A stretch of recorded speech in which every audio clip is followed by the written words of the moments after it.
watched the tentacles of the keeper grope over the tablet. Abruptly, the flaming pyramid darkened, went out. The radiant pillar hurtled upward like a thunderbolt, vanished in space. Before us stood the mount of cones, shrunken to a sixth of its former size. 16 minutes. All about the crater lip, the ringed shields tilted, thrust themselves on high, as though behind each was an eager lifting arm. Below them, the hived clusters of discs changed from globules into wide coronets. 17 minutes. I dropped my wrist, seized the glasses from Drake, raised them to the sun. For a moment I saw nothing.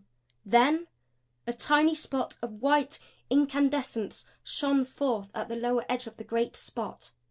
It grew into a point of radiance, dazzling even through the shadowed lenses. I rubbed my eyes, looked again.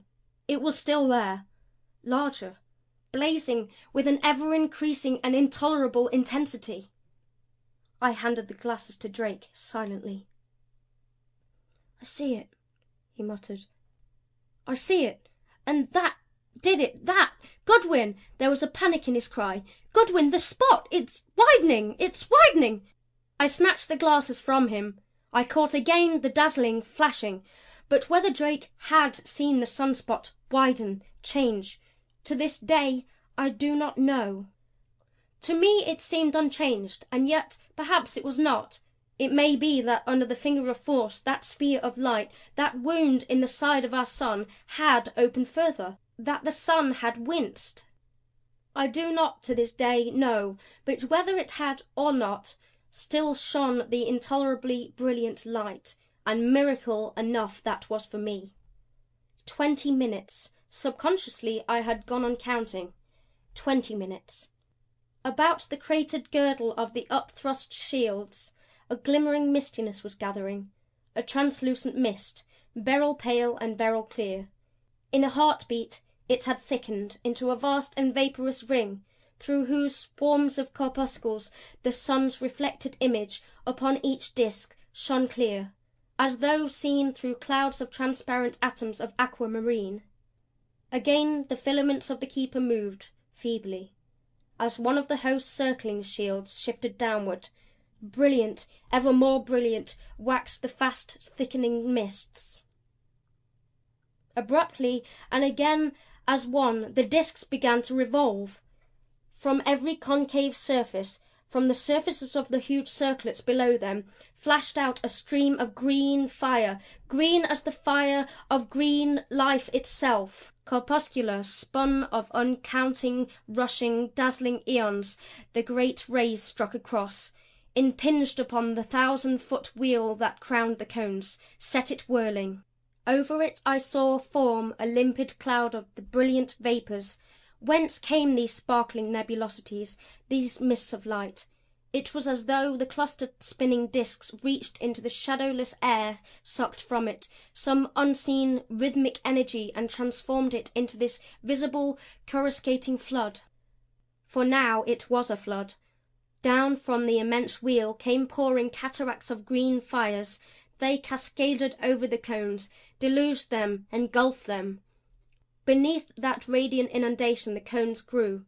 Perceptibly their volume increased, as though they gorged themselves upon the light. No, it was as though the corpuscles flew to them, coalesced and built themselves into the structure.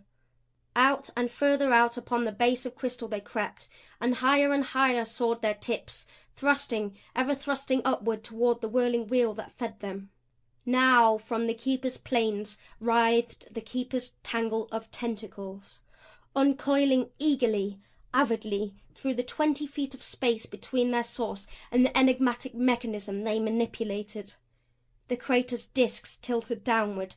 Into the vast hollow shot their jets of green radiance, drenching the metal hordes, splashing from the polished walls wherever the metal hordes had left those living walls exposed. All about us was a trembling and accelerating pulse of life. Colossal, rhythmic, ever quicker, ever more powerfully that pulse throbbed, a prodigious vibration, monstrously alive. "Feeding," whispered Drake. "Feeding!" Feeding on the sun! Faster danced the radiant beams. The crater was a cauldron of green fires through which the conical rays angled and interwove, crossed and mingled, and where they mingled, where they crossed, flamed out suddenly immense rayless orbs, palpitant for an instant, then dissolving in spiraling feathery spray of pallid emerald incandescences. Stronger and stronger beat the pulse of returning life. A jetting stream struck squarely upon the metal emperor. Out blazed his splendors, jubilant, his golden zodiac, no longer tarnished and dull, ran with the sun flames. The wondrous rose was a racing, lambent miracle. Up snapped the keeper, towered behind him, all flickering scarlets and leaping yellows, no longer wrathful or sullen. The place dripped radiance, was filling like a chrisom with radiance. Us, too, the sparkling mists bathed. I was conscious of a curiously wild exhilaration, a quickening of the pulse, an abnormally rapid breathing. I stooped to touch Drake. Sparks leaped from my outstretched fingers, great green sparks that crackled as they impacted upon him. He gave them no heed, but stared with fascinated eyes upon the crater. Now from every side broke a tempest of gem fires. From every girder and column, from every arras, pendant and looping, burst diamond glitterings, ruby luminescences, lanced flames of molten emerald and sapphires, flashings of amethyst and opal, meteoric iridescences, dazzling spectrums. The hollow was a cave of some Aladdin of the Titans, ablaze with enchanted hoards. It was a place of gems ensorcelled, gems in which imprisoned hosts of the jinns of light beat sparkling against their crystal walls to escape. I thrust the fantasies from me. Fantastic enough was this reality, globe and pyramid and cube of the metal people opening wide, bathing in, drinking from the radiant maelstrom that faster and ever faster swirled about them. Feeding. It was Drake's awed voice. Feeding on the sun. The circling shields were raising themselves, lifting themselves higher above the crater lip. Into the crowded cylinder came now only the rays from the high circlets, the streams from the huge wheel above the still growing cones. Up and up the shields rose, but by what mechanism raised I could not see. Their motion ceased. In all their thousands they turned. Over the city's top and out into the oval valley they poured their torrents of light, flooding it, deluging it even as they had this pit that was the city's heart, feeding, I knew, those other metal hordes without. And as though in answer, sweeping down upon us through the circles of open sky, a clamour poured. If we'd but known! Drake's voice came to me, thin and unreal through the tumult. It's what Ventnor meant. If we'd got down there when they were so weak, if we could have handled the Keeper, we could have smashed that plate that works the cones. We could have killed them. There are other cones, I cried back to him. No, he shook his head. This is the master machine. It's what Ventnor meant when he said to strike through the sun, and we've lost the chance. Louder grew the hurricane without, and now within began its mate. Through the mists flashed linked tempests of lightnings, bolt upon javelin bolt, and ever more thickly, lightnings green as the mists themselves. Lightning bolts of destroying violets, searing scarlets, tearing chains of withering yellows, globes of exploding multicoloured electric incandescences.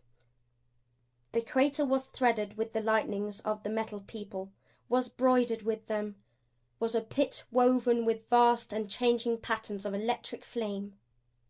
What was it that Drake had said? That if but we could have known, we could have destroyed these things, destroyed them, things that could thrust their will and power up through 90 million miles of space and suck from the sun the honey of power, drain it and hive it within these great mountains of cones. Destroy things that could feed their own life into a machine to draw back from the sun a greater life. Things that could forge of their strength a spear